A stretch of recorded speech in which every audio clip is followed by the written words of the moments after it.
my life goal is to help 7 million people to lead better lives, have financial ease, and just gain clarity.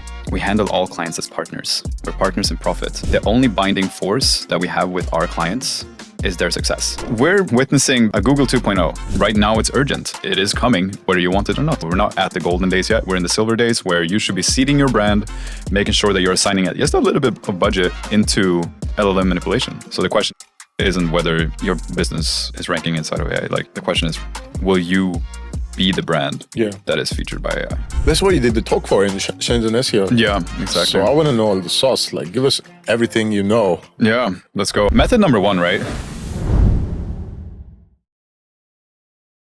Kevin Jeppesen, right? Correct. Welcome to the SEO Wisdom Podcast. Thank you. Thank you for having me. Yeah, I remember those days 2 years ago when I saw you in Chiang Mai. Yeah.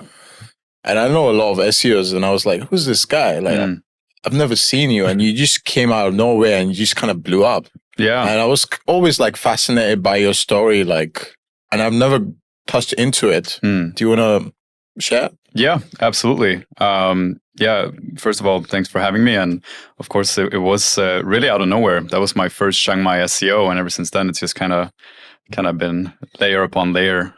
So yeah, I run Ascendally now for the last 3.5 years. We're a D2C e-com growth agency. So we handle advertising, SEO, and also email marketing for e-com brands. And recently we launched Omnibuzz.ai, which is focused on LLM manipulation, where we offer productized services for the people in any business, really. Yeah. So these are your like 2 main things. Main things, yeah, exactly. Then I have some e-commerce stores on the side as well. It would make sense. And you spoke just recently in Shenzhen SEO, right? Shenzhen SEO, yeah. I never thought like there's a Chinese SEO and it's a thing. Yeah, I never thought. It's the first one, and truly it's an amazing one as well. So I highly recommend going there, as there's a lot of untapped markets in China, and they're all very nice people to talk to, and they love introducing you to other people. What kind of untapped market? So it's just like, I mean, Shenzhen is the capital of e-commerce in the world. Oh, shit, I didn't know that. Yeah. Because of Alibaba? I don't know what it is, but I mean, 40 years ago, Shenzhen was a fishing village, and now there's millions upon millions of people living there, and the average age there is 32. So a lot of hungry entrepreneurs, a lot of manufacturing companies, a lot of e-commerce stores, a lot of Amazon sellers, and yada yada. So it's just a great place to be, to have business if you're in, well, any sort of service agency, for example. Yeah, that's interesting. And what about like the Chinese version of Google? Is it like a thing there, or they use their own engine or something? It's a thing to some degree. I'm not very well versed in Baidu. Yandex, no? No, Yandex is the Russian. Okay. Baidu is the Chinese version, but everybody uses Google, and they're optimizing for Google as well. So that's why they appreciate Western knowledge around it, because while they are good and they try to take it to the absolute limit, the information retrieval that they have in China is not as efficient or as good when it comes to Westerners, because we talk a lot between each other, right? So bringing that to China on this conference has just like been amazing for a lot of people, myself included. Yeah. I mean, like I had some friends there, and they were like all talking about your talk. Oh, yeah. Actually, yeah, there was a lot of people that said that it was their favorite talk of the conference, which made me very happy. It was my first time giving a proper presentation at a conference, right? And heart beating as I walk up on stage, but then absolutely killed it, which was nice to see. Yeah, nice to see. And how did you get into SEO? Like, oh man, yeah, it was. That's a long story as well, but it's crazy as well. Now I'm asking you, like, how do you get into SEO when everybody's trying to leave SEO? Because now, like, I think people who kind of survived that wave, I think this is where all the real SEOs are going to come together and make an impact, like in the next few years. So it's really interesting, like, for us having this conversation. Absolutely. I talk about this in my presentation as well, and it's that a lot of agencies and providers in the SEO space are going to die because they are not ready to adapt. And the great SEOs that know how to adapt and also to influence the next level of markets are going to thrive. And I'm looking forward to it personally, because there's a lot of agencies out there that are just not cut out to actually be in the space. And for myself, I will enjoy the wiping of those agencies as well. But moving back to your question about how I got into SEO, I got into SEO and marketing when I was about 13 years old. It started off with me. How old are you now? I'm 27. Okay, 14 years. Yeah. Crazy. 14 years. Shit. Yeah. In my presentation, I said 12. But yeah, so 14 years. And I started off in a forum called hackforums.net, which basically caters to online doing sketchy stuff like Black Hat. So it was like Black Hat Forum. Yeah, exactly. And I got into Black Hat forums after that as well. Where I learned how to do hacking, and that's a whole story as well. But then I did some stuff there, and I wasn't fulfilled with it. I was 12 and a half years old as well, so it's like I was doing very sketchy shit. Yeah. And then I wanted to learn how to make money elsewhere, and I got into YouTube and YouTube SEO, graphic design, creating websites. So I was creating websites on WordPress. Like what? This is again 12 years ago. 14, I guess. YouTube SEO was a thing back in the days? Yeah, absolutely. And I still have some tricks up my sleeve that people are still not using that still work very well for ranking on YouTube. So I got into how to make money online, and I got into create pay-per download, or CPA. And pay-per download, are you familiar? Yeah. Just upload a file, and for anyone that doesn't know, it's just upload a file. And CPA was big back in the day. Yeah, absolutely. Oh my God. They would pay you $2 like a download. Exactly, yeah, or even 15 if you were lucky enough to get the Frenchies that would have to put in their telephone number, get a code, and then pay for it. You upload a file. The users then have to fill out a survey, and you get cash for that information. Now, we don't really need that, since we have all the information retrieval in the world, and all the social media networks are doing this for us. Sorry, I got something in my pocket here. It looks like I'm gnawing at my butt, but yeah. So I started getting into that, and I started doing about $40 to $50 a day doing this. And unfortunately, I grew up quite poor. I grew up with only my mother, and she had no idea what I was doing. It all seemed very sketchy. So she was seeing how much money I was making, and she's like, I think we kind of have to stop, because I'm not sure what to do about taxes and all of these things, and I want you to be safe. And I'm like, yeah, fair enough. Okay. Because I also got scared. So I put a damper on that, and then I started getting into trading when I was 16, because I was like itching at my fingers to do stuff. And that worked out to some degree. And then I lost it all when I was sitting in class, because my principal came in and disturbed me, and we were doing like a martingale strategy. It was very, very stupid, but trading on signals. And lost it all. And after I got into e-commerce, dropshipping, in between doing a job which is another thing, I was working in a place called Acid Hole in Sweden, where I would wake up at 5 a.m., go 6:45, be at work in the factory, folding boxes for doors, very specific door for a Volvo car. And I remember being in this place for like 1.5 months, and I was like, nah, this cannot be my life, absolutely not. I refuse. And very quickly checked out dropshipping on YouTube. I started doing that, and I worked with some big networks such as Lad Bible, The Hook, and Viral Jump, where I would create stores for them, manage it, and I would get a cut of the profits. And we did very, very well. I mean, these networks, they have combined probably over 200 or 300 million followers or something like this. Yeah.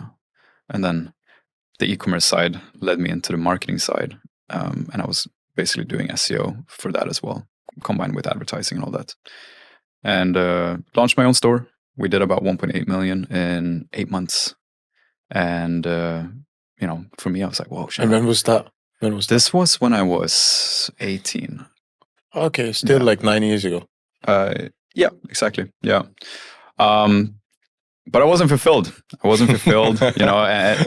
I realized, because I was working alone. I was working in Sweden. We have like two weeks of nice summer, and then the rest is just winter, slushy ice on the streets. And I decided to just exit everything, and I decided to take a job where I would learn something. So I started going into sales. So then I would stand on the street selling electric contracts to people outside of grocery stores.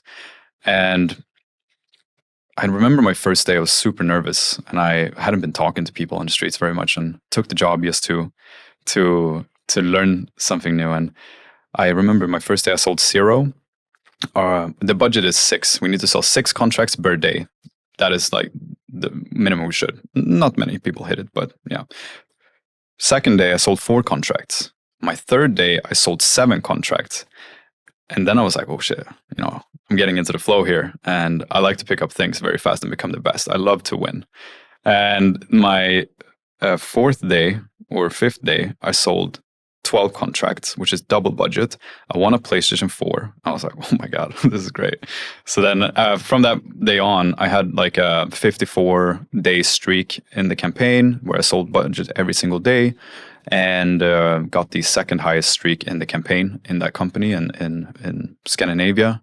And I felt pretty good about myself.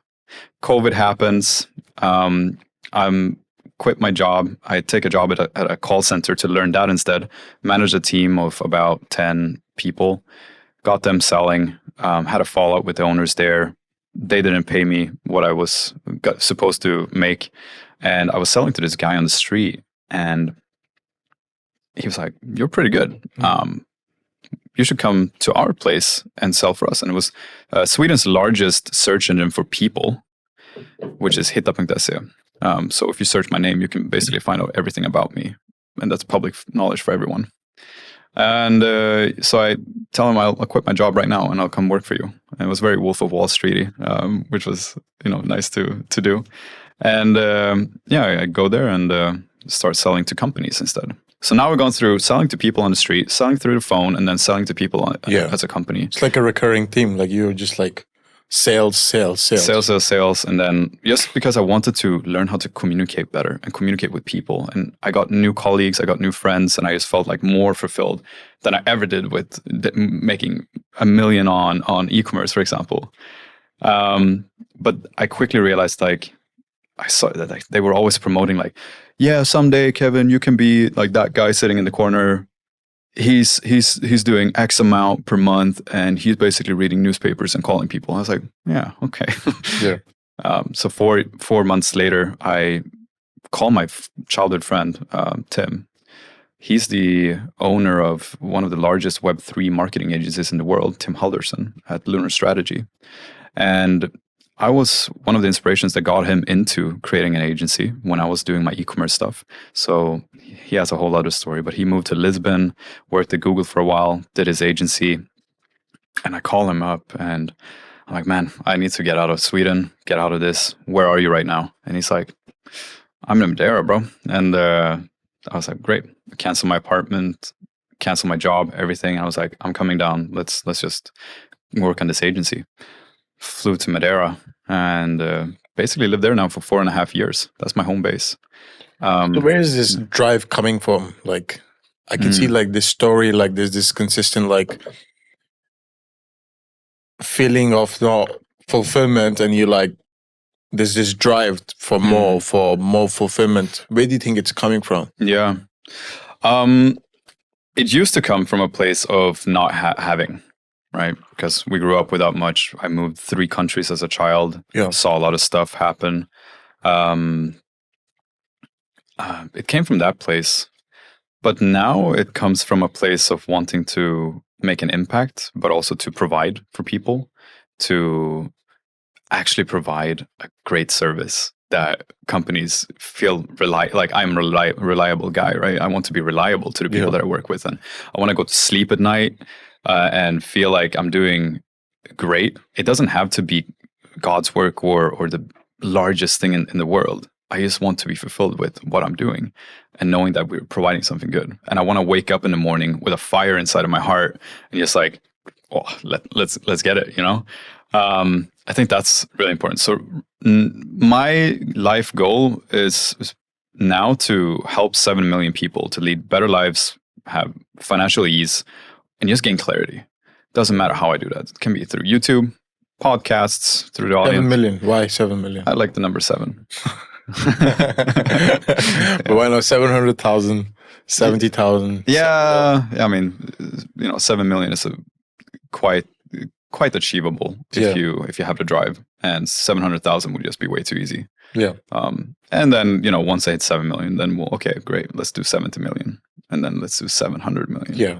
And then, it goes on and on, right? Yeah, interesting. So yeah, I don't know. It's, and the thing is, goals are dynamic as well. Right. Goals can always change. They're ever changing, and they can always go in one direction. And I might wake up tomorrow, I'm like, nah, I don't want to do 7 million. I just go for, I want to provide water for 7 million people. Instead. Yeah. It really depends. Yeah.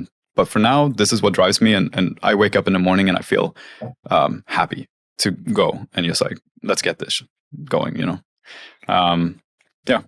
So basically that's how I got into SEO, and that's how I ended up creating. Oh, right. Yeah. So jumping back to the Madeira time. I worked with him on the agency for maybe 2 months. So you're doing like sales, you quit everything in the sales, you moved to Madeira. Yeah. How do you end up falling in love with the SEO again? Yeah. I ended up in Chiang Mai. Yeah. No, I always had some love for SEO because I definitely feel like that's the lifeblood of a company to some degree. Like the way, what you can do organically is gonna always be like the staple of what you can do in marketing as well, to some degree, right? That doesn't matter. It can be organic TikTok, it can be organic socials, can be organic traffic from Google, right? Or AI.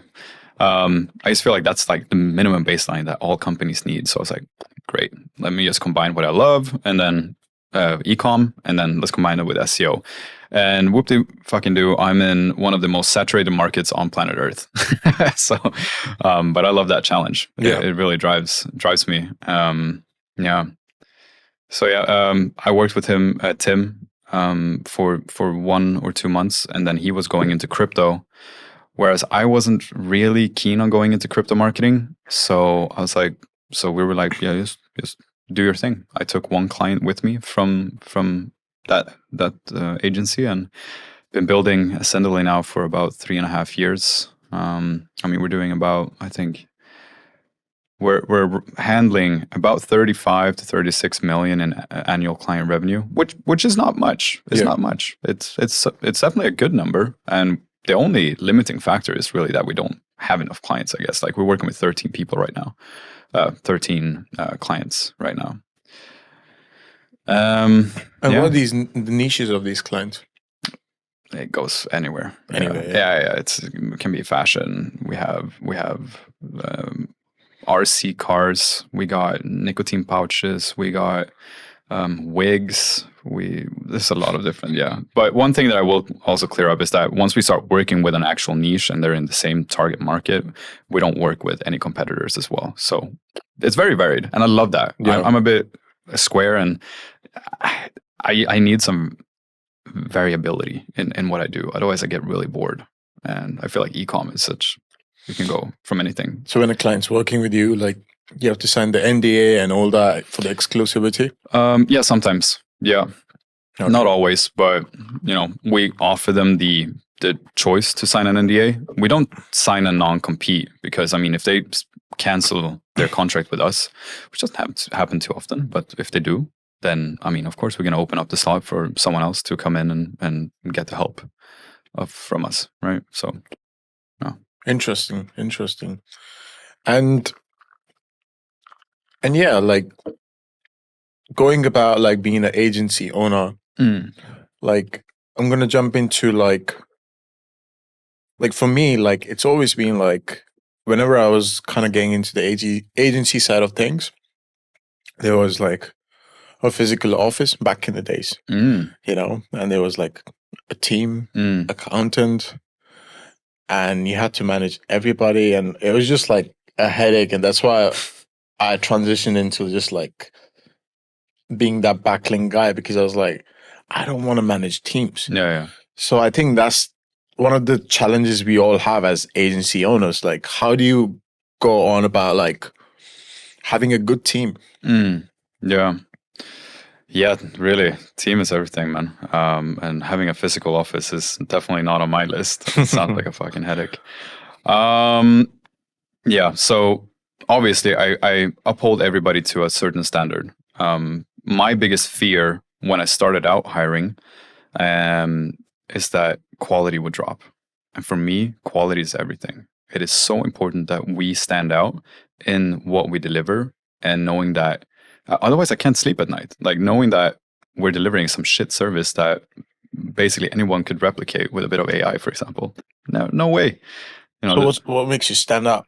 Yeah, so I think that's definitely our meticulousness in what we produce and how we handle clients, right? So we handle all clients as partners. We're partners in profit, and they are never a slave to their contract as well. The only binding force that we have with our clients is their success, right?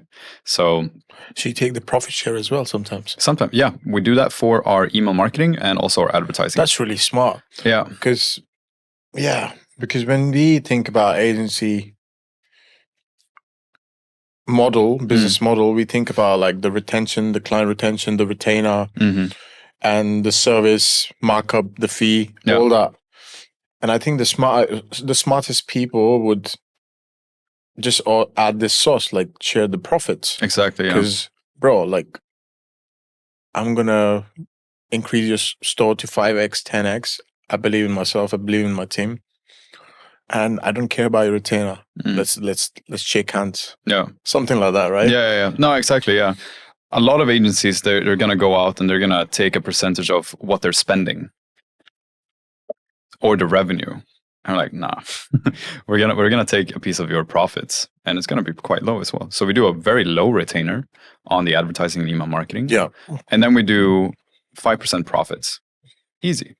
We know that we can increase their baseline revenue from email marketing, for example, by 15 to 20% within 2 months. Does the 5% also depends on like the net profit or the revenue, or how do you really calculate about these things? Yeah, exactly. So we don't account for profits after like their hiring costs and and taxes and everything. So we do it based on what we're spending. For example, for advertising, we take their revenue minus the costs, and then times the whatever it is. Like let's say they have a 35% profit margin, then we do times 0.35, and then that's their profits, right, for the month without all the extras, like what we did.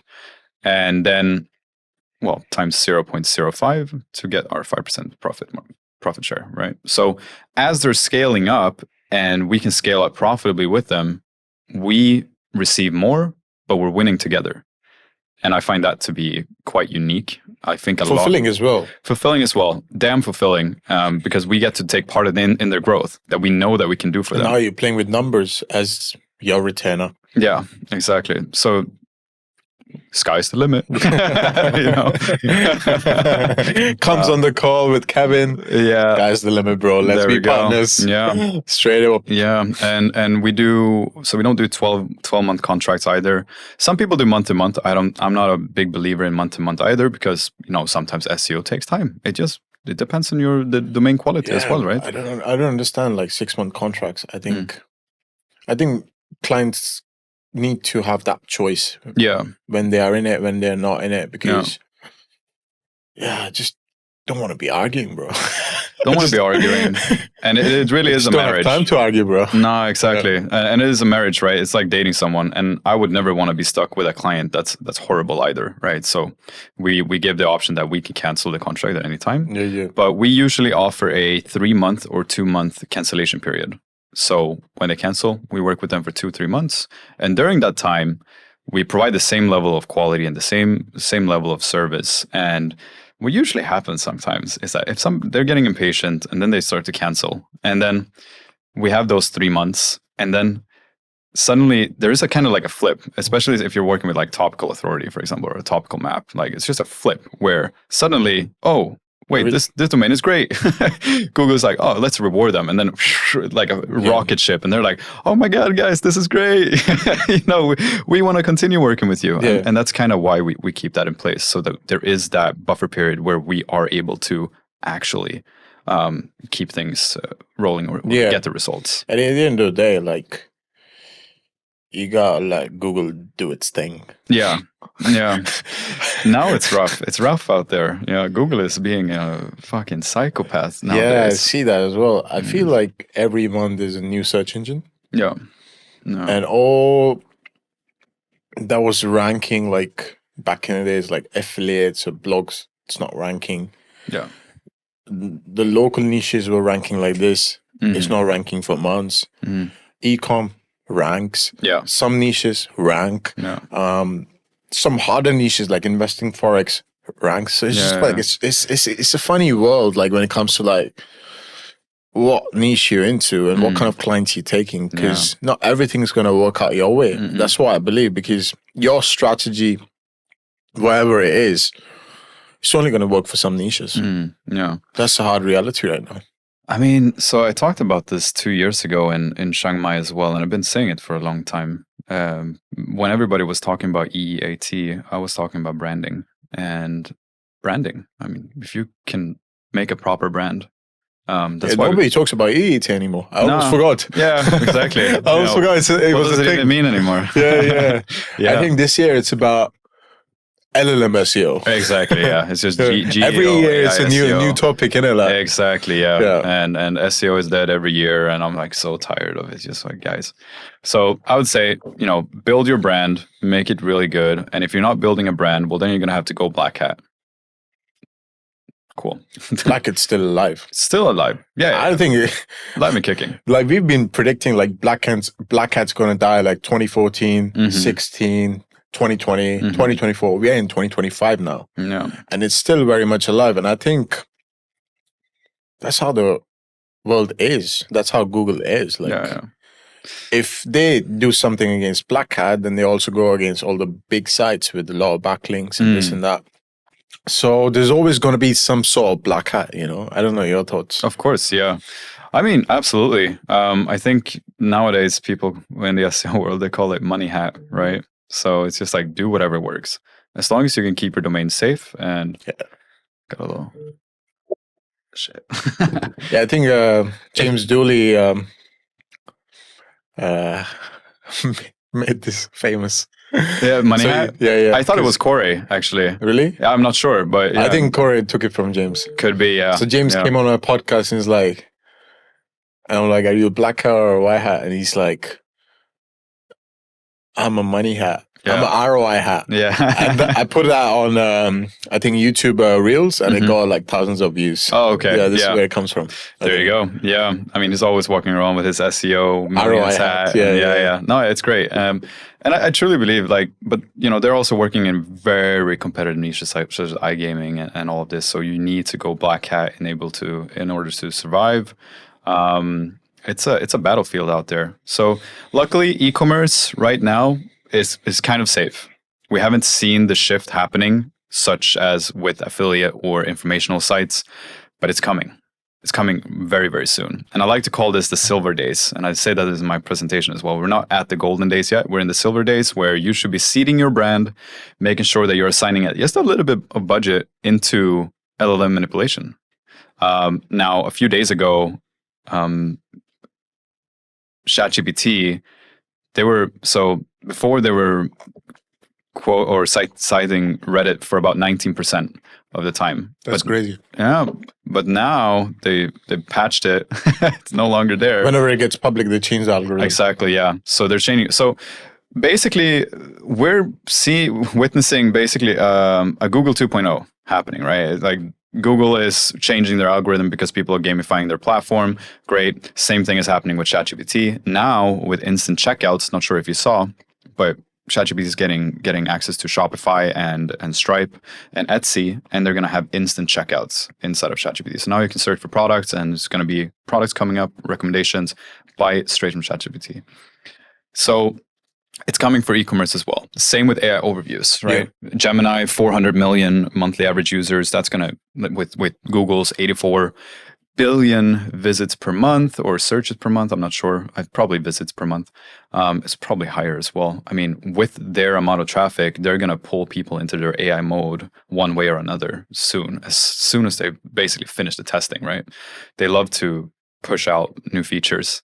So we're going to see the shift happening inside of ChatGPT, which has 800 million visits per week, I think, or month. That's going to change drastically, and it's coming for e-com as well. So now is the time to actually start optimizing for it and just put aside a little bit of budget. Keep doing SEO, keep doing your email marketing, keep doing. What they say now, AEO, AI engine optimization, or LLMEO, or it's all the same. It's still SEO. Same, yeah. So in China, they love saying GEO. GEO would be. Great question. I have no idea. Yeah. I actually generative engine optimization. Yeah, something like that. I have no idea, and I should actually know this, but I put so little effort or thought into what the acronym is that it's just like, bro, that's why I like SEO. That's why I like you as SEO, because I think a lot of SEOs out there, they're like very fashionable with the terms they use. Yeah. But when you go like, hey, bro, what you worked on, and you go on their laptop, they're like, I'm working on this. And then you're like, where's the graph? Like, we see the boner. Oh, we're working on it. We're working on it. So I feel like that's what makes a real SEO so different than the average SEO, is because like he's not going for those fancy words, for that fashionable knowledge, or the right thing to say. Getting the LinkedIn views, like all of this buzzwords here. He's like hiding with all his ranking boners. Yeah, exactly. Yeah. And he's making his clients a lot of money. And that's one thing I like about you, because you're not that fancy SEO. So yeah. No, I try to. I'm Swedish, so we have something called jantelagen in Sweden, which is one of the reasons also I moved out. We're very boring people, I would say. Like, we're very just straight line it. Yeah. Jantelagen means that you should not be above or below one another. You don't share your wins. You just keep it cool, be very, very humble. So take some of that with me as well. But, of course, I love, doing fun adventures. Yeah, that's crazy. Like all my Swedish friends now realize, like, it's a very taboo subject when you talk about numbers or money. And yeah. It's like they don't like talk about it at all. No. So it's a bad thing. No. So I mean, I realized this early growing up. Like, this kind of fucked, don't want this. So that's why I wanted to get out of Sweden as well. It's just like it's a place to be average, I would say, and to some degree. Yeah. Not to mention the weather, which is awful. Yeah.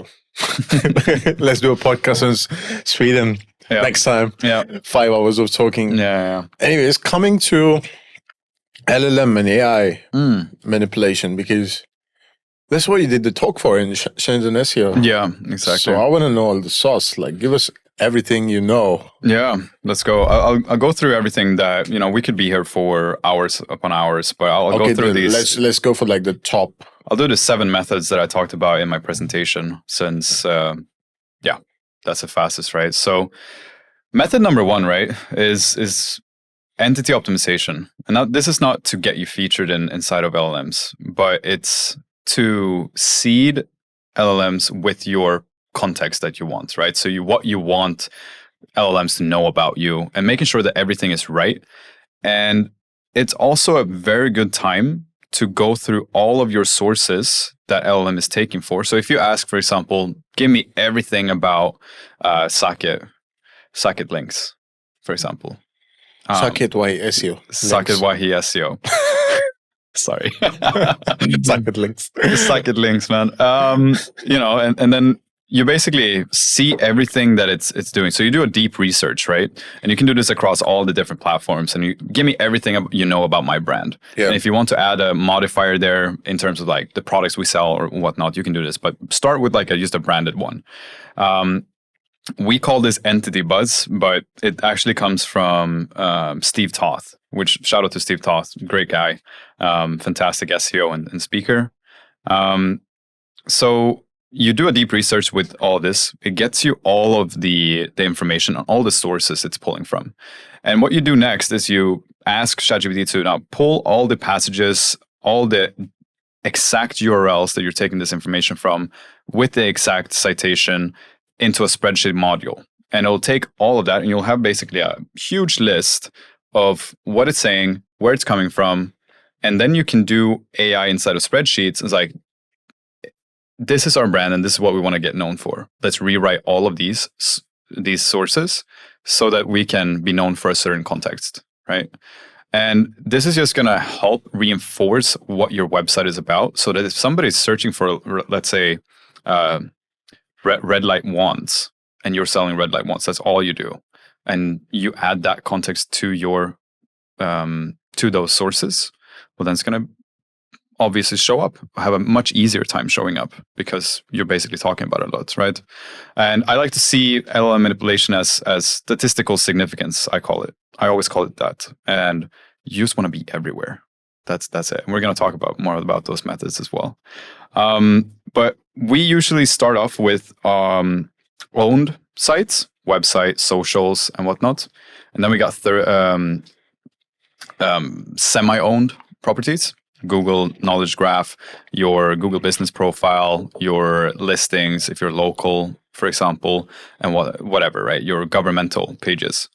And then we do the third, which is our third-party websites. This is the hardest one, and that's where you contact basically everywhere you've ever done a backlink and published a guest post, for example. Because now you want all of these places to kind of put you in the context that you want to be known for, right? And if possible, you can even rewrite these posts to actually aim for those things as well. And that's how you do entity optimization to a certain degree. There's more stuff you can do, but so guest posts now are used for entity optimization, yeah? Yeah, but also to get cited as well. That's what I'm doing for one of the clients. Like, I'm putting in all his brand name in the PBNs, in the niche edits, in the guest posts, and it's picking up. Yeah, exactly. Yeah, and I think it's a numbers game as well. Numbers game, statistical significance, right there. So that's like how they pick up data, like how much Kevin's mentioned versus Saket's mentioned. Yeah, and that's how Kevin has more like relevance to some degree. It's a very smart guy from Turkey who published a paper on how LLMs rank content, and it's also based on how you're ranking inside of Google. It's called an RRF score, which is basically relevance. So how many articles from you are ranking within that space, and then that's basically added up. So basically every position has a certain value, and then based on the total value that you have at the end of that check between all of those different results, you'll get picked.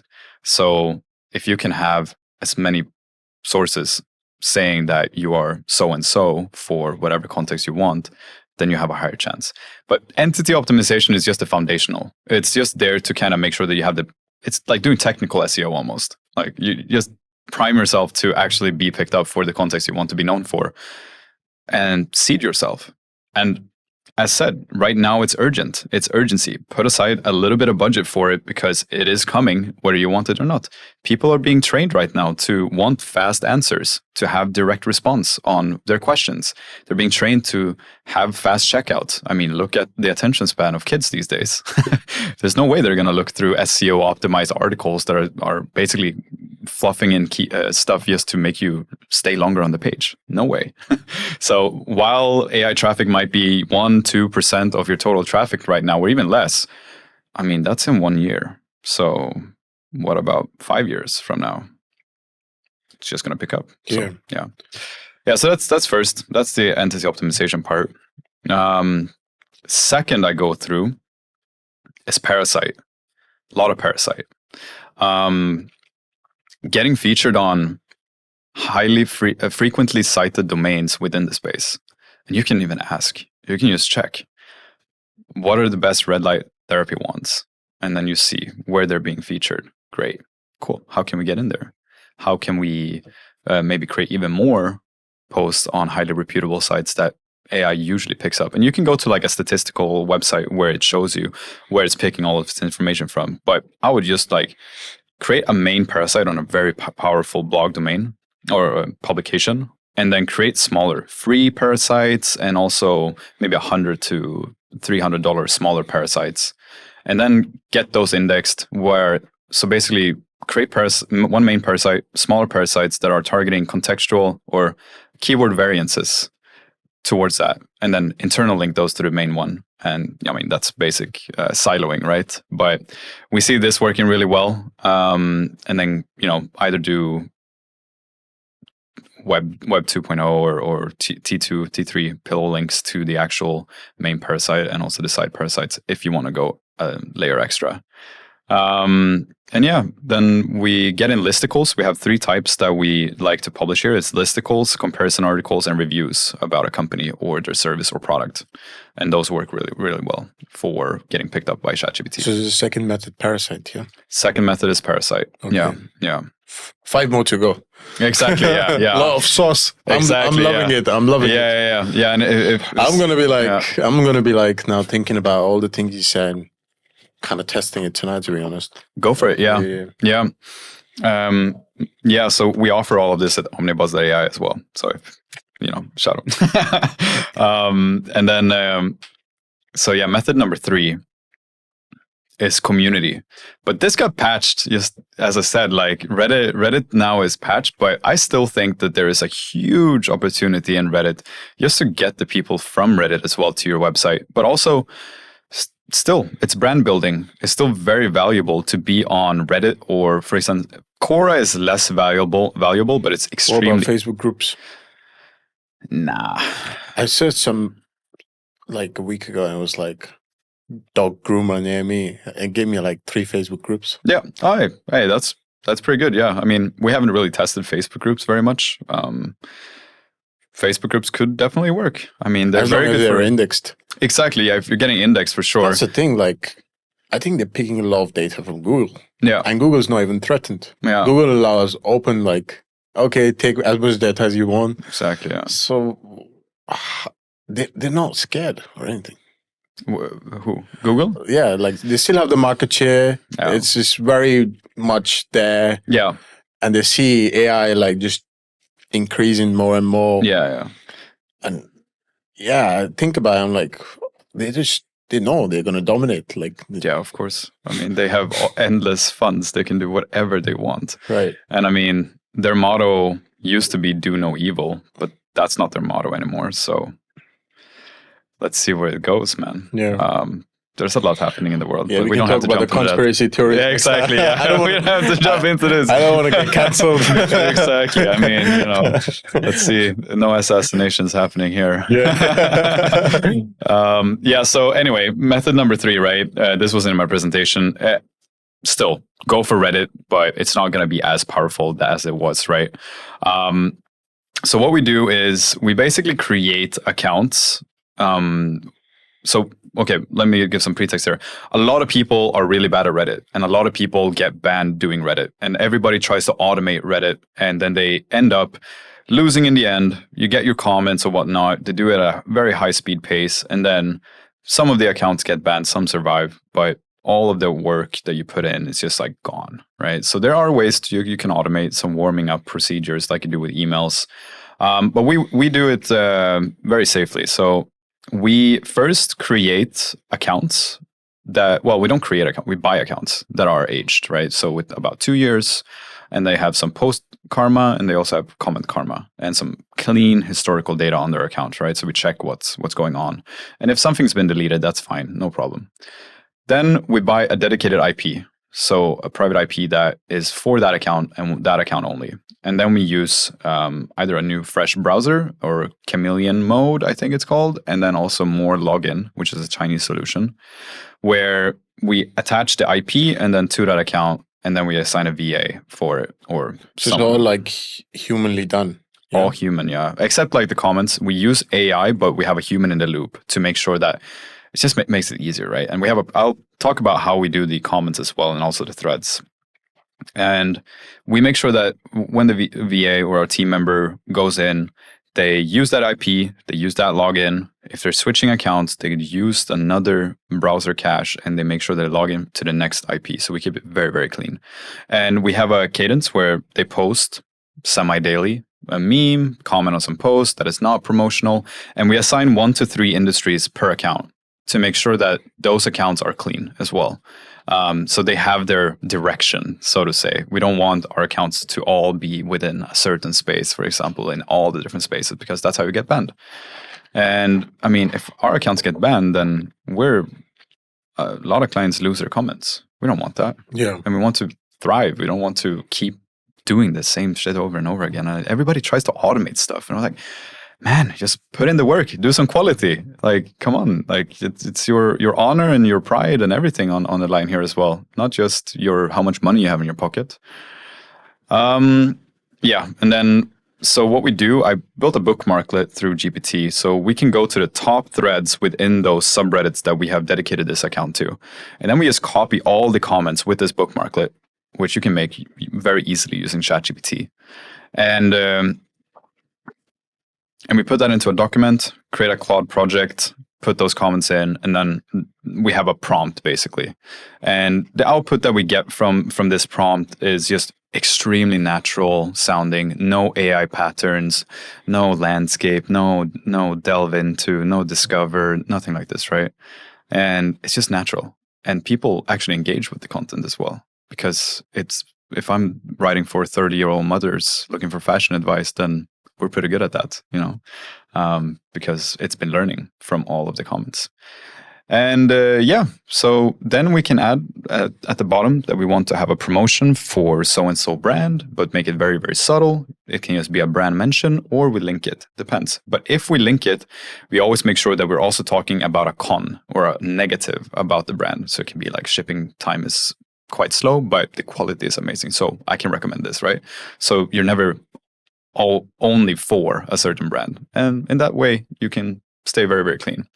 When it comes to creating threads, same process, just a little bit more formatted as a post, right? And never overly promotional, maybe even mention a competitor, but that a lower ranked competitor. And yeah, that works really well as well. And so Alex Savvy, a smart guy, he's also doing Reddit. He talks about how you can find Reddit threads very easily through automations, through Zapier and RSS feeds, which is very nice. I would recommend go out and check him out if you have the time. He posts, his newsletter is very good for these type of things as well. So that's Reddit. Quora, so I will say, like, there are some black hat stuff here, which is like, so for Quora, we like to take the names of experts in the field. And then maybe we have a little typo in the name. We're not committing identity theft or anything, but you can just like add their qualifications to the profile, link it to their social profiles, and it gets recognized that you're an expert as well. And for Reddit and Quora, we buy upvotes as well. We drip feed upvotes, never do all at once. We do it very, very naturally. Where'd you buy it? There's some different providers. I don't really remember the name of the one we buy it from. I think it's like upvotes, reddit.com or something. It's like very simple, yeah. But they have a lot of scammers out there for upvotes. There is, yeah. We always do tests on burner accounts to check how it goes and how it's drip fed. So we like to keep it, if we can gain the top comment with like 20 upvotes, then we'll use push that out across a week, for example, and try to keep it inconsistent in amounts, right? It works really well, and you can take the top comment and steal basically all the traffic and also the actual brand mention. And then for Quora, take some expert in the field and just create a good GPT project to answer it nicely and do it with natural language and without the AI patterns and everything, and then buy the upvote. And Quora is much less moderated, so easy enough. Yeah. So that's Reddit, basically. That's Reddit, yeah, that's Reddit. So now we're on 3. 4 more to go. 4 more to go. We can skip the last one. The last one is too complicated. It's just annoying. Right. So number 4 is review manipulation. Like Google reviews, or can be Google reviews or Trustpilot reviews. So we see that this is in the context of e-commerce, right? So whenever somebody's like, find me the best product for a wig or a red light wand, which is my reoccurring example here. Yeah. ChatGPT will actively go out to Trustpilot and actually find reviews on it and see. I didn't know that. Yeah. Scan Trustpilot. Yeah, exactly. They scan Trustpilot a lot because Trustpilot is the most trusted platform for for reviews, right? So it's not Google reviews. This is like above Google reviews. Yeah, in terms of trustability, yeah, but they do check Google reviews as well, depending on what they can find, I guess. Don't really know. But yeah, so Trustpilot reviews. And in the terms of e-commerce, it's very easy to do this. So I always recommend set up an email flow 7 days, 14 days, and 21 days after your product has been delivered. Ask for feedback in the context that you want your people to search on GPT, right? Yeah. So if you want to be like, best red light wand for acne, and then it's like, how has this red light wand helped you with your acne, for example? And then they'll add that to review, and then boom, that's another point, right? And make it it's very natural as well, since it's coming from your official Trustpilot email as well. So then you have no chance or risk of getting actually banned. And I like to always create an incentive. What we find is working the absolute best is giving store credit instead of a percentage. A lot of brands will add a percentage instead of a fixed amount. So if you do this, you get $5.28 in store credit. And they love that way more than a 10%. And just converts way better. So that's what you can do. And then second of all is the SMS flow. Respect people's time. Make sure that it's from 9 a.m. to 5 p.m. in this case. Don't do it on weekends. Send out one retry maximum. SMS does convert a lot higher than email though. And same there. Give them an incentive to do it, and give them a higher incentive if they post a video or an image as well. Yeah, because that's going to be useful stuff for UGC, for your advertising, for your emails, whatever, yada yada. Yeah. Third, send out a QR code with your product. QR code with the incentive. Also, another one with a discount or store credit. And then the QR code leads to Trustpilot. Then they give the discount for repeat purchases, and then also a maintenance guide or like a how-to guide with your product to help them understand the product. So this can be in like fashion, how to take care of your product, right? If you're selling sensitive objects that might get ruined in the wash, how can I properly take care of it? Send little goodies to your customers, because the law of reciprocity is extremely strong, and people will take notice of that. So yeah, that's what we basically recommend all of our clients to do, even if they're not looking to manipulate LLMs. It's just another great side effect of doing that and having that cadence to make sure that you're branded, right? Because I mean, if people come back to your brand, that's a signal, that's engagement. That means that you're probably worthwhile to rank on Google as well. So It has many, many benefits of doing this. Cool. Yeah, so that's number 4. 5?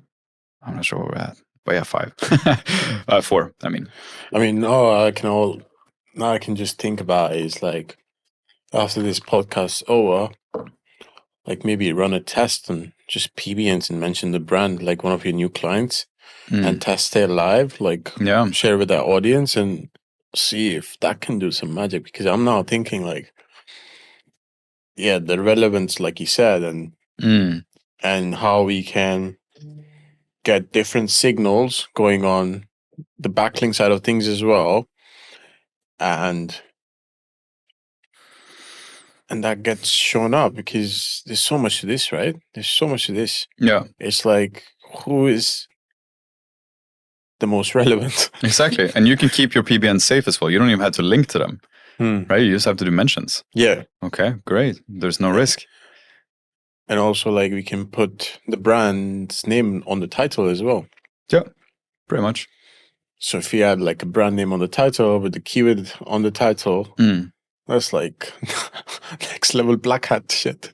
Hey, there you go, man. Yeah, as said, like that's number 5. Statistical significance. Yeah, it could be. Let's add that to number 8 as well. Yeah. Okay. So number 5 is press buzz, or yes, press releases. So press releases are back in the game. Great. We're all happy. They're back in the game? Yeah. It's good. Yeah. It's just to like easy way to get some statistical significance.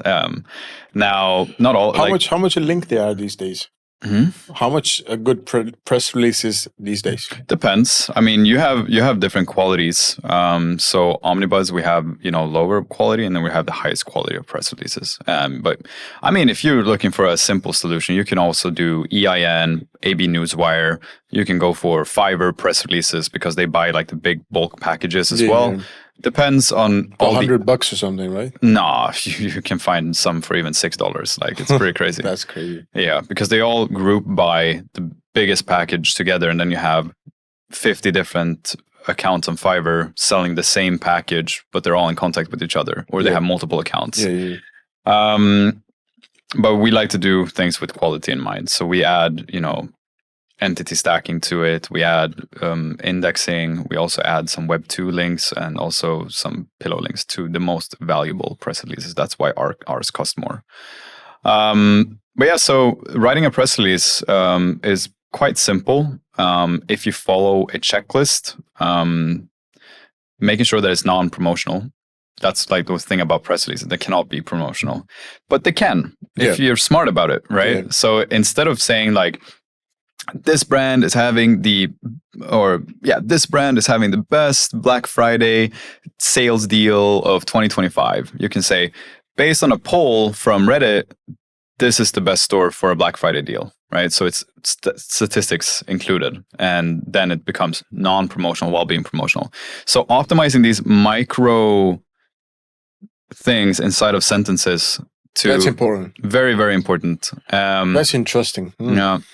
So you have to be subtle about it. Very subtle. Because ChatGPT is subtle.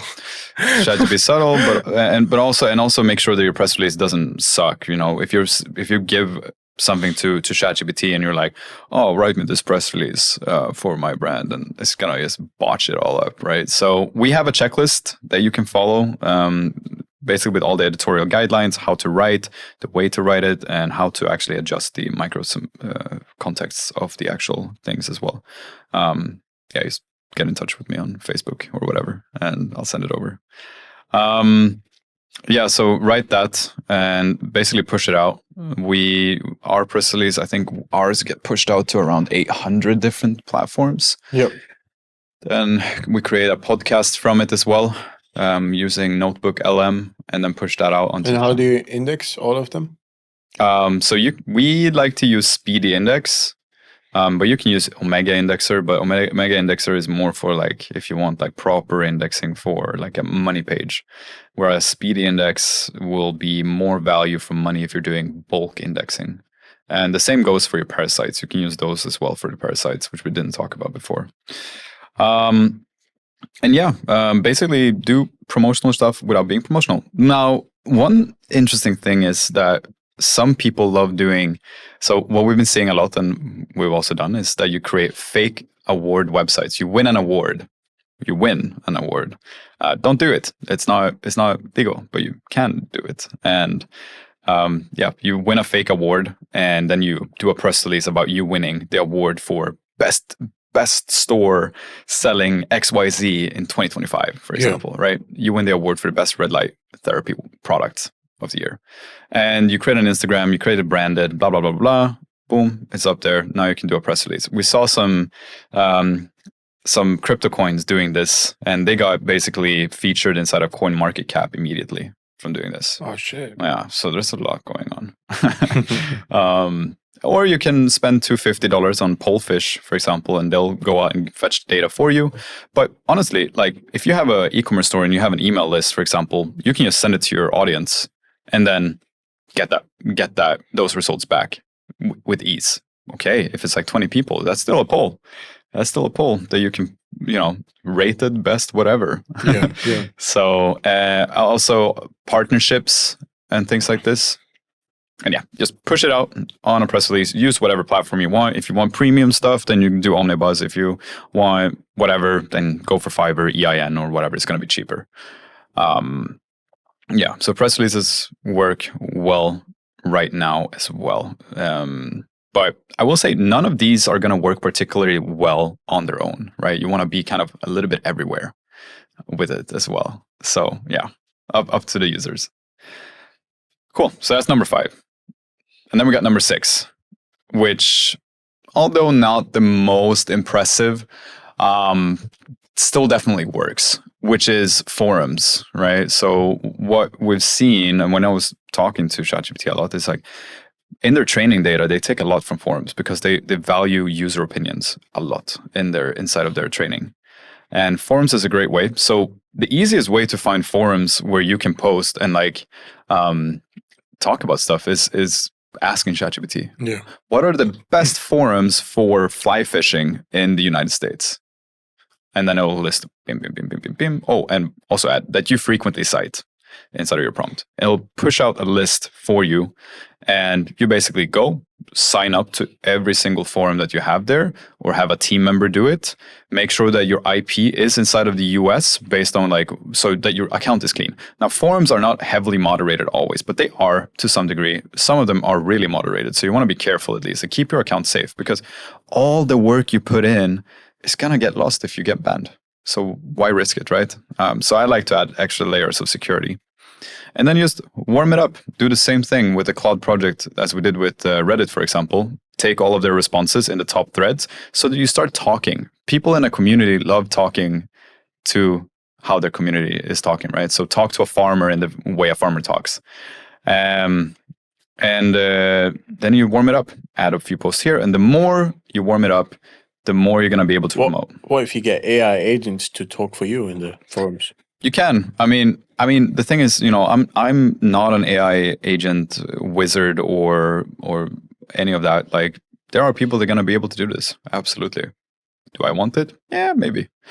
For now, it works, and I don't see that this level of effort is hurting us in terms of profits. And as I said, I love providing quality. I want to be able to sleep at night, and if I know that we can provide quality without any risk, great.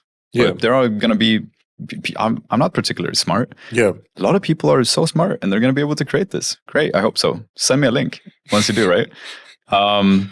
Yeah. And then slowly but surely, you can do the same as you do with Parasite. Comparisons, reviews, and so on and so forth, but make it natural and always never be overly promotional of the brand you're trying to promote. Just be subtle about it. And that's going to be pretty good for future. And as said, forums are by far not the most important thing ever, but it is a factor. And inside of SEO, you're always chasing that 1% added layer of how can you do 1% extra, 1% better. Same here. So yeah, forums, it's pretty good. And you can go way heavier on the promotional side of things, or how fast you start talking about stuff, way faster than you can with Reddit, because there's not as much moderation, but it's still there. And we keep all the details inside of a spreadsheet of everything that we're doing, basically. No. And seventh one, right? We covered 5 or 6? Where are we? We're at 6. We're at 6. Yeah. 7, it's Wikibuzz, Wikipedia. Wikipedia is getting quoted a lot by ChatGPT, and this is not a service that we offer, but we're thinking about it. Get yourself a Wikipedia page. But so basically, this could have been said at the beginning, but you can go on to Legit or whatever, and you can buy a service where they're going to create all the wiki pages for you. Not on Wikipedia. You need a certain level of notability to be inside of Wikipedia. So you can go to have all of those pages created, and then once you have a certain level of notability, you can have somebody create your Wikidata ID. So then you have a QID for that, and whenever you're publishing a guest post or press release or whatever, and wherever you can add schema, you add schema markup with your QID for your Wikidata. Yeah. Right. And Kyle Roof said that, right, schema is not a ranking factor, but it has a lot of indirect ranking benefits, right? So just being consistent across sources, right? If you're saying something on one page, but then you're contradicting yourself on another page, that's going to get canceled out, and you're basically losing value on your domain because you're not being consistent with what you're saying. So add it here as well. Being consistent across all these different sources with your schema, for example, is just going to get picked up a lot faster. So when you have the Wikidata, you can now start to, you can now buy a Google knowledge graph for your business, for example. So that's an added layer of notability. And then if you're doing the press releases, and then you're doing the parasite, and then you're doing digital PR, which is another one as well. Digital PR is very, very important, like doing Haro, for example, and getting journalists unbiased opinion, a secondary source, noting that your brand is legit. Yeah. That is one of the most important factors for Wikipedia, that you have notability through secondary sources that's not manipulated. Now, there are very, very smart people that are able to get you on Wikipedia with less work, such as, I'm not sure, it's an Italian guy, Maximilian something. He's on Facebook as well. He's a wizard in this, and he gets brands on Wikipedia. And you don't need to do what I'm saying right now, right? But this is the easiest way for people that are not like ultra smart. But yeah, so go on Legit by Chris M. Walker, and you can buy yourself the knowledge graph, the wiki page creation, and you can buy the Wikidata page creation after all of that, and make sure that you have that with your parasites and whatnot. And once you have enough notability from all of these sources, you can get your Wikipedia page. And we saw, like, the moment you have your Wikipedia page, your ranking goes up, your citation frequency goes up immediately, because it's the ultimate trust badge that your brand can have, basically, to some degree. So yeah, Wikipedia is incredible, but it's very hard to do. So that's why that's last on the list, because it's just like, it's a lot of work that goes into it. But yeah, once you have a certain level, you can hire an editor or with historical data on Wikipedia. Yeah. Hard to find though, because they're very, very proud people, and they love, being just going in and editing, removing, being very much the moderators on Wikipedia. The most hardcore moderators. Oh yeah, in the world. Yeah, dude, they get badges for doing a certain amount of edits, and they display them on their profiles. I'm the ultimate Wikipedia warrior. Yeah. So rough, but yeah, it works really well. Interesting. Yeah. So right now, in the results that we're seeing in terms of AI traffic for all of our clients, now I will say this comes from regular SEO as well. Like, we are very diligent with our SEO, and you should not stop with SEO. Yeah. You should not stop with your branding. Yeah. You should not stop with your email marketing or your advertising. You should keep doing that, but just assign a little bit of budget for what AI is right now to start seeding. Yeah. And we're basically getting just an upward trajectory in terms of AI traffic. Oh shit. I'm not lying. I'm just itching my nose. And it's nice to see. And yeah, it is 2% or maybe 1% of the total traffic. Sometimes it's 100% because you suck at ranking at Google. Yeah, exactly. I mean, at least you can rank in AI, right? And yeah, so even if it is a low amount now, in a few years, it's not going to be. And then you would have wished that you started seeding your brand right now. Yeah. So the question isn't whether your business or whatnot is ranking inside of AI. Like, the question is, will you be the brand that is featured by AI? Interesting. Yeah.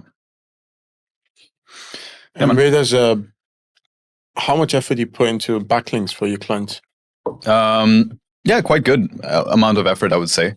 For me, I still, it all varies to some degree. Like, we will always try to strive for quality, but I mean, the backlink business is kind of a cesspool to some degree. We always try to at least find contextually relevant places to put our clients in.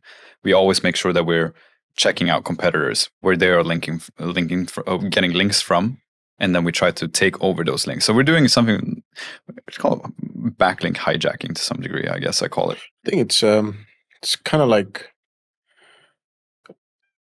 it's kind of old school times, like 2-3 years ago, when you could steal your competitor's backlink. But yeah, now I don't think a lot of people are doing it. Maybe not. I still think backlinks are important. Yeah. There definitely are. But stealing your competitor's backlinks. I see. Yeah. It used to work like straight away. Now, if you get on the same page as your competitor it's very less impactful. Yeah. Because he was still there first, and also the algorithm's changing, so it's not gonna like put you straight to outranking your competitor, because now you're on the same page. For me, like it's still a numbers game. Yeah. Numbers game, quality game as well to some degree. Numbers plus quality for sure. Yeah, exactly. So you can't do numbers without quality, and you can't do quality without numbers. Yeah, exactly. So, and like some, you're right about they were there first. I still strongly believe that being the first link in an article, like even if you're after, so we force a recrawl of the website, right? So Kyle Roof actually mentioned this when we were in Shenzhen. Like, if you want to shake up the whole rankings of a page, you can send a high quality backlink to every single domain on page 1, and Google's going to be like, "Oh, what's happening right here?" And then it'll basically shuffle around the whole ranking page, because now, usually you have first dibs. If you're ranking first for a query and you've been ranking there for a long time, then you'll basically have that ranking even if your content is worse, for example. But if you're now shaking up everything and Google is forced to re-enter these pages and reevaluate, now you can start taking over those rankings, right? So for the backlinks, we try to get our brand anchored and linked first above the competitor to make sure that we're the ones that scroll first. That's really interesting. Yeah, I'm going to try it for some of my clients as well. Getting it cited first. That's really interesting. Yeah. It's interesting. And then also recrawl the page, cite first. Mm-hmm. Yeah, it makes sense, man. Makes sense. Yeah. Backlinks are by far not our strongest suit. We are extremely good at understanding strategy and how to become the authority in the space for a certain topic. And backlinks are there to push up the rankings, so we'll do the foundations, we'll do all the content, everything, and then we'll hit a certain number on positions, for example. And then the backlinks are just there to reinforce and make sure that we get to the top. Yeah. So we do backlinks at the same time with every single client. And another way how we structure our stuff is like, I use a credit system for my agency, because I found that there's very little transparency in the actual agency game and like how the people serve the clients. So we assign a certain amount of credits to our clients, and there we have flexibility. So one article is two credits, one page optimization is 1 credit, and then a page re-optimization for freshness, for example, is 0.5 credits. So how many credits do you get? Depends on the package, right? It's 15, 30, or 60, for example. You can go higher as well. But doing this... Unlimited credits. Oh, Kevin, come on. Hey, there we go. Yeah, I mean, hey, give us enough money and we'll do unlimited credits. We could do like a Design Joy package, right? Where we'll do as much SEO as you want for a certain amount of money per month. And that's, you have unlimited credits. And then we'll handle each request based on hourly. But it doesn't make sense in SEO to some degree. It could work. But yeah, so that allows us flexibility in our strategy as well. Because what happens then once you published all the pages, all the articles? I don't know. But they keep on publishing. Most agencies are like, oh, let's add more pages. Yeah. It doesn't work. So we do it a little bit different. I mean, the game's getting really interesting, eh? Yeah.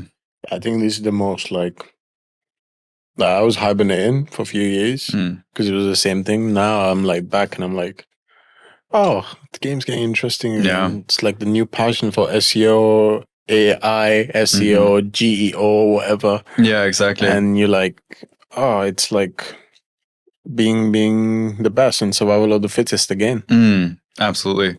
I love it though. Yeah. I love seeing, agencies that's been there for many, many years just get absolutely slaughtered. And it's wrong. Like, depends on the people as well. Like, obviously I don't want my friends to actually get slaughtered, but it's like, yeah, that's your own fault because you decided to deliver stuff that wasn't fit and wasn't good enough. Yeah. And if you're not delivering what's good enough, then you should not be in the space. Yeah, you suck. Get out of here.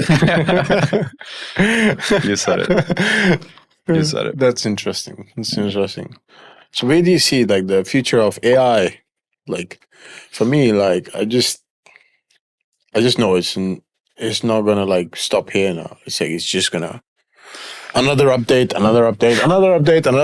and in future maybe you just have like a voice control, and you can be like, hey, I want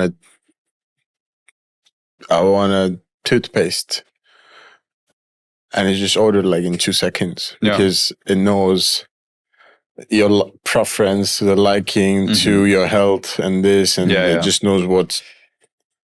It has your credit card details, and you know, it's gonna be like wild. It's gonna be wild. I also think the world is heading into very, very dark times. Which is completely another topic. But I mean, yeah, to some degree, your convenience in life is gonna get high, but with convenience comes a massive surge of depression because people no longer have to work as hard, and without work, people kind of lose their function, and when we lose function, we don't. But function. Maybe like when people don't have to work hard, they can also like focus on the real things in life, which is like controlling their emotional stability or authentic expression and travel the places they've never traveled or this and that. Absolutely. Try convincing the 5-year-old who's growing up with AI right now, who's used to the convenience. Yeah. We're going to be the old farts where we're like, but you got to look inwards, my child. And they're like, why? I can play my video game inside of my goggles for all day. And I'm so happy. The standard of happiness is changing. And we're no longer aiming to be content, which I always optimize to being content. Because happiness for me is different for everyone. But happiness for me is like a state that... I mean, we grew up with video games. They're growing up with AI. Yeah. If we can be here and be fulfilled, they can also do that. I think it's just a choice thing, innit? Like No, absolutely. Like there's still people like at our age that play video games. Like we go out of it eventually until you have that realization. So I think, but you also have to, the universe is going to test everybody anyways. There's always going to be that frequency that's testing you, and because when we were addicted to video games, we were like, okay, this is our lives, right? Yeah. No, absolutely.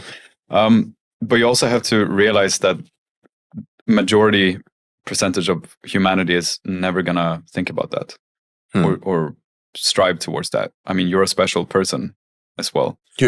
You are self-reflective and you think about these things.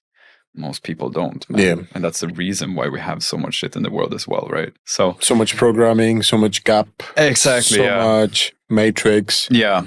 And I mean, with Mark Zuckerberg's now, I'm not sure if it was $6 billion or $600 billion AI supercenter, the size of Manhattan, who's going to be controlling social media. And I mean, I've said this for a while now, but it's just like history repeats itself, and we always had revolution, but we won't have that revolution. And that's what I'm think is trying to be stopped now, is the revolution of the people. Because they don't want history to repeat itself. They want to tear everything down and then rebuild stronger with AI and total control. So we're heading into, while AI, super cool, fast answers. We can shop at our fingertips. Yeah. Cool. But now you are no longer in control of anything surrounding your life. And they know everything about you, your biochemistry, everything. And they have the ultimate weapon for control. Yeah. And with that AI supercenter controlling all of social media.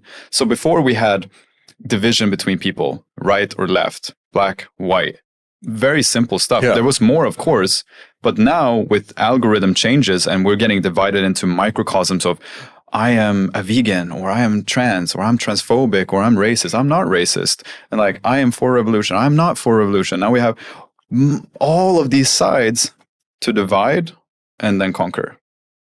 And that's getting worse and worse. And that's what I'm saying. We're heading into dark times. Yeah.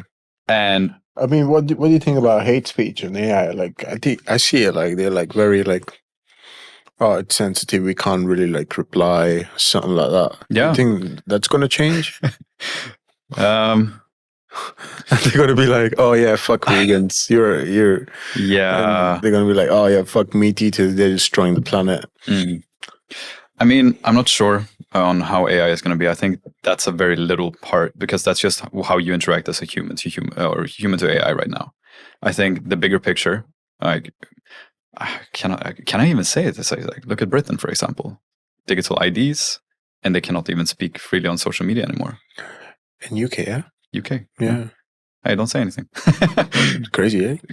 insane, man. And all of Europe, the whole world. I mean, man, I go to China and you hear so much propaganda about China. And sure, it might not be the best. But if I'm looking how their society is functioning compared to Europe or where we're heading, okay. Yeah. I could see myself living in China. Let's just say that. Do you think like China is not that communist? Europe is actual communist. That's what you're saying. Yeah. No, that's not what I'm saying. All right, let's get back to SEO. Mm-hmm. I mean, yeah, man, that was like really like information packed. Yeah. I think we covered a lot of things. Absolutely, yeah. Are we happy with this? I think I'm pretty satisfied. Perfect. Yeah. I hope the audience is satisfied as well.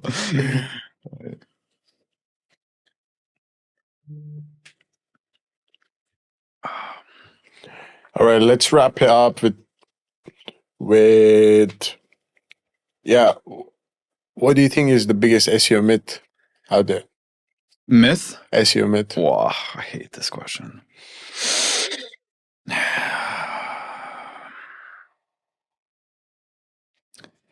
For the podcast's sake, I mean, there's a lot of myths, I guess. AI myth, SEO myth. Yeah. But okay, let's... One SEO, one AI. Oh. With AI, I don't know any SEO myths. Actually, I haven't really taken notice. I think I kind of wash all of that away because I focus on what is working. So I cannot say, but I'll come back to you on this. For traditional SEO, let's say PBNs that they don't work is a pretty good myth. So go buy Saket's links. They work. Saketlinks.com. I promise I didn't plan this. No. Yeah. All right, AI myth. Sorry, man. I cannot say any myth there. I've seen a lot of bullshit. It's still early, innit? It's still early, and you know. Oh yeah, no. Okay, yeah, okay, okay. LLMs.text. LLMs.text. So people create robots.text and then they create LLMs.text to allow them to crawl. But if you have a robots.text, LLMs are going to crawl it anyway, depending on your provider, right? So Cloudflare or whatnot. But your content is still going to get crawled. And tested this as well. And LLMs, is it actually a thing?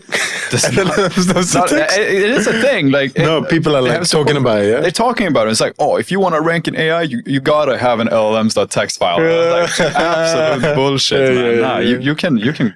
That's crazy. Fine without it. Yeah, sure. Add it. That's your extra 1%, but it's not gonna make you get picked up more. Yeah. Like just because you add that. Yeah. It's just So that's my biggest myth in AI right now. But that might change tomorrow. Yeah. Just like Reddit changed just yesterday. Yeah. Let's say, or 2 days ago, right? So, yeah. Sweet. And what's your advice for the listeners? What's your advice for the listeners in terms of